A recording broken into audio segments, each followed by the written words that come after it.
Dans cette présentation, nous allons donner quelques exemples concrets des adaptations scolaires pouvant être utilisées pour compenser un handicap comportemental et sensoriel. Prenons tout d'abord l'exemple des symptômes d'hyperactivité. En classe, l'enfant présentant ce déficit aura tendance à s'agiter, bavarder, voire parfois même à se lever et se déplacer. Ce comportement est irrépressible, parfois même réalisé impulsivement, c'est-à-dire que l'enfant ne sait même pas lui-même pourquoi il s'agite. Intérieurement, l'enfant ressent un mal-être important. S'il n'a pas la possibilité de s'agiter, il ressentira une impression d'implosion émotionnelle. Dans la durée, cette sensation s'accompagne d'une baisse de vigilance et l'enfant n'est plus alors capable de se concentrer sur le cours. Or, plus l'enfant essaye de se concentrer, et plus la pression à s'agiter va augmenter, formant un cercle vicieux. Ces ressentis provoquent une angoisse oppressante dont l'enfant se débarrasse en s'agitant. Plusieurs solutions sont possibles pour faciliter l'inclusion de l'enfant. On peut d'abord fournir à l'enfant une assise dynamique. Les dispositifs les plus simples sont des petits coussins de plastique gonflés d'air placés sur la chaise qui permettent à l'enfant de s'agiter par des petits mouvements sans perturber ses camarades. Une autre possibilité est de proposer à l'enfant des objets lui permettant d'externaliser son stress, tels que des fidgets, balles anti-stress ou autres colliers à mâcher. Enfin, autoriser à l'enfant des sorties pour aller se dégourdir les jambes ou pour aller se défouler dans la cour ou à l'infirmerie permet un vase d'expansion pour que l'enfant déverse son trop-plein d'énergie. Certains enfants présentent des anomalies de perception sensorielle, c'est le cas par exemple de ceux qui sont atteints de troubles du spectre de l'autisme. Ces enfants ont une relation paradoxale avec leur perception. En premier lieu, ces anomalies de perception sont internes et liées à l'humeur et l'attention de l'enfant. Elles ne sont donc pas constantes, ce qui peut être surprenant pour une personne externe. Le fonctionnement de la sensibilité perceptive est comparable à celui du réglage de sensibilité à la lumière des appareils photographiques. Pour vous imaginer l'effet produit par une saturation sensorielle, c'est un peu comme ce que vous ressentez quand vous allumez brutalement la lumière alors que vous étiez dans le noir depuis plus d'une minute. Vos yeux, qui s'étaient adaptés à l'obscurité, s'adaptent trop lentement à la transition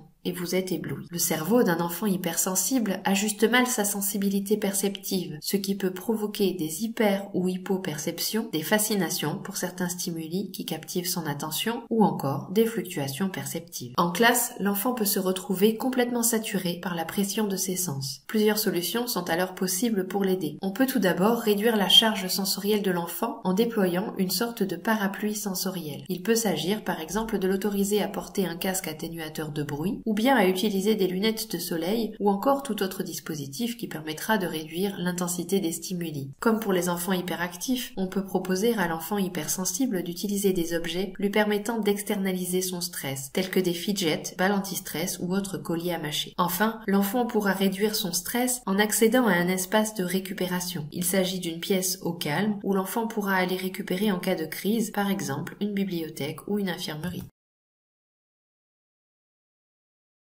Merci de votre attention et à bientôt sur pipsi.org.